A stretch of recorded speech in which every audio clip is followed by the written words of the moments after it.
Israel Hezbollah വിഷയത്തിൽ വളരെ പ്രധാനപ്പെട്ട ഒരു വാർത്തയാണ് ഇപ്പം അന്താരാഷ്ട്ര മാധ്യമങ്ങളിലൂടെ പുറത്തു വന്നുകൊണ്ടിരിക്കുന്നത്.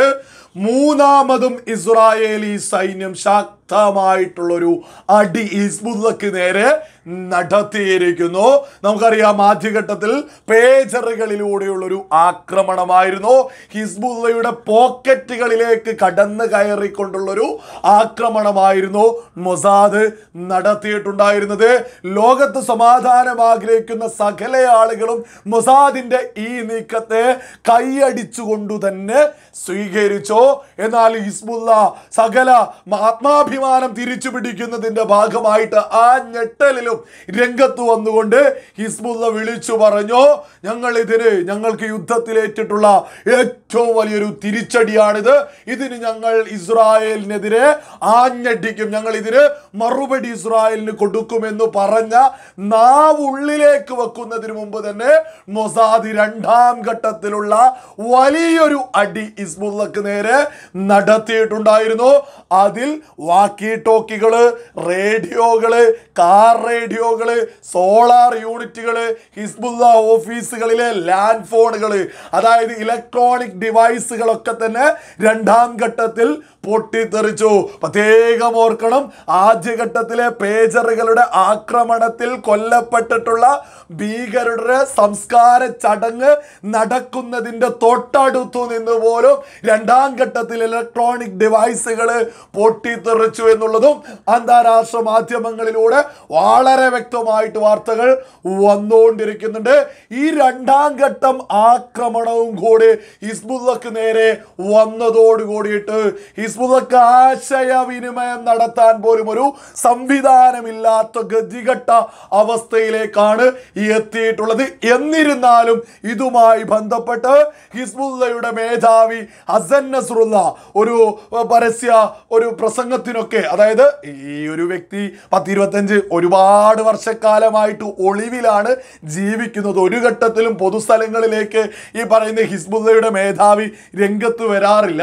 അപ്പോൾ വീഡിയോകളിലൂടെയാണ്, അതായത് എവിടെ നിന്നെങ്കിലും ഒളിച്ചിരിക്കും, അവിടെ നിന്ന് വീഡിയോ എടുത്തുകൊണ്ടാണ് സ്വാഭാവികമായിട്ട് പ്രത്യക്ഷപ്പെടാറുള്ളത്.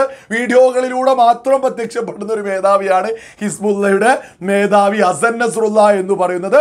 അപ്പോൾ ഇതൊക്കെയായി ബന്ധപ്പെട്ട് വലിയൊരു അടിയാണല്ലോ ഈ മൊസാദിൽ നിന്ന്, ഇസ്രായേലിൽ നിന്നൊക്കെ ഏറ്റിട്ടുള്ളത്. അതുകൊണ്ട് തന്നെ ഇതിനൊരു പ്രസംഗവും എന്നോണം ഇതിനെതിരെ ശക്തമായി തിരിച്ചടിക്കാനൊക്കെ ഒരു പ്രസംഗത്തിനൊക്കെ രംഗത്ത് വന്ന് ഈ ഒരു പ്രസംഗമൊക്കെ നടത്തുക, വലിയ രീതിയിൽ തന്നെ അടിക്കുമെന്ന് പറഞ്ഞ്, അതായത് ആദ്യഘട്ടത്തിൽ പേജറുകളിലൂടെ ആക്രമണം, രണ്ടാം ഘട്ടത്തിൽ ഇലക്ട്രോണിക് ഡിവൈസുകളൊക്കെ തന്നെ പൊട്ടിത്തെറിച്ചു. നടുങ്ങി നിൽക്കുമ്പോഴും ഹിസ്ബുള്ളയുടെ മേധാവി ഞങ്ങൾ ഇതിനും മറുപടി ചോദിക്കുമെന്ന് മൂന്നാം ഘട്ടത്തിൽ പറഞ്ഞ സമയത്ത് ഇസ്രായേൽ ശക്തമായിട്ടുള്ളൊരു ആക്രമണവും കൂടി ഹിസ്ബുള്ളക്ക് നേരെ നടത്തിയിരിക്കുന്നു. വ്യോമസേന ആക്രമണമാണ് നടത്തിയിട്ടുള്ളത്. 100-ലധികം റോക്കൽ ലോഞ്ചറുകളാണ് തകർത്ത് തരിപ്പണമാക്കിയിട്ടുള്ളത്. അതുമായി ബന്ധപ്പെട്ട് 1000-ലധികം റോക്കൽ ബാരലുകളും തകർത്ത് തരിപ്പണമാക്കിയിട്ടുണ്ട്. ഈ റോക്കൽ ലോഞ്ചറുകൾ എന്ന് പറയുന്നത് ഇസ്രായേലിനെ ലക്ഷ്യം വെച്ചുകൊണ്ട് ഈ കിട്ടിയിട്ടുള്ള സകല പണികൾക്കും മറുപടിയായിട്ട് ഇസ്രായേലിനെ ലക്ഷ്യം വെച്ചുകൊണ്ട് തയ്യാറാക്കിക്കൊണ്ടിരിക്കുന്ന, അതും ഹിസ്ബുള്ളയുടെ രഹസ്യ കേന്ദ്രങ്ങളിൽ നിന്ന് ഒരു തരത്തിലുള്ള വിവരങ്ങളും ചോർന്നു പോവാതിരിക്കാൻ സകല തയ്യാറെടുപ്പുകളും എടുത്തുകൊണ്ട് തയ്യാറാക്കിക്കൊണ്ടിരിക്കുന്ന 100-ലധികം റോക്കൽ ലോഞ്ചറുകളാണ് ഇസ്രായേലി വ്യോമസേന സംവിധാനങ്ങൾ തകർത്ത് തരിപ്പണമാക്കിയിട്ടുള്ളത്. ഈ റോക്കൽ ലോഞ്ചറുകൾ എന്ന് പറയുന്നത് ഈ സൈനികമൊക്കെയായി ബന്ധപ്പെട്ടുള്ള സിനിമകളിലൊക്കെ കൃത്യമായിട്ട് ആ റോക്കൽ ലോഞ്ചറുകളൊക്കെ തന്നെ കാണാറുണ്ട്. അത് നിലത്തോ വാഹനങ്ങളിൽ ഘടിപ്പിക്കാൻ, അല്ലെങ്കിൽ കപ്പല്, ബോട്ടുകളിലൊക്കെ തന്നെ ഘടിപ്പിച്ച് ഈ റോക്കറ്റുകളൊക്കെ അയക്കുന്നതാണ് ഈ ലോഞ്ചറുകൾ എന്ന് പറയുന്നത്. അതുമായി ബന്ധപ്പെട്ട് 100-ലധികം റോക്കൽ ലോഞ്ചറുകളാണ് തകർത്തിട്ടുള്ളത്. അപ്പോൾ 100-ലധികം റോക്കൽ ലോഞ്ചറുകൾ തകർക്കുമ്പോൾ സ്വാഭാവികമായിട്ടും 1000-ലധികം റോക്കറ്റ് ബാരലുകളാണ് തകർത്തിട്ടുള്ളത്. അതായത് ഈ റോക്കറ്റ് അയക്കാനുള്ള ഒരു സംവിധാനമാണ് ഈ പറയുന്ന റോക്കറ്റ് ബാരലുകൾ എന്ന് പറയുന്ന, ഒരുപാട് റോക്കറ്റുകളൊക്കെ അയക്കാനുള്ള സംവിധാനം. ഈ 1000-ലധികം റോക്കറ്റ് ബാരലുകളും ഇസ്രായേലി സൈന്യം തകർത്തിരിക്കുന്നു. ഹിസ്ബുള്ള സംവിധാനങ്ങള് അതീവ രഹസ്യമായിട്ട് ഇസ്രായേലിനെതിരെ തയ്യാറാക്കിക്കൊണ്ടിരിക്കുന്ന 100-ലധികം റോക്കറ്റ് ലോഞ്ചറുകളാണ് ഇസ്രായേലി സൈന്യം വന്ന് തകർത്ത് തരിപ്പണമാക്കി തിരിച്ചു പോയിട്ടുള്ളത്. ഈ ഘട്ടത്തിൽ തന്നെ 3 ഘട്ടമായിട്ടുള്ള വലിയ ആക്രമണമാണ് ഇസ്രായേലി സൈന്യം ഇപ്പോൾ ഹിസ്ബുള്ളക്ക് നേരെ നടത്തിയിട്ടുള്ളത്. ഈ ആക്രമണം നടന്നതിന് ശേഷവും ഇസ്രായേലിന്റെ പ്രതിരോധ മന്ത്രി യോവ് ഗാലന്റ് ഒരു പ്രഖ്യാപനവും നടത്തി. ഞങ്ങൾ തുറന്ന യുദ്ധത്തിലേക്ക് ഇറങ്ങാൻ പോകുന്നു.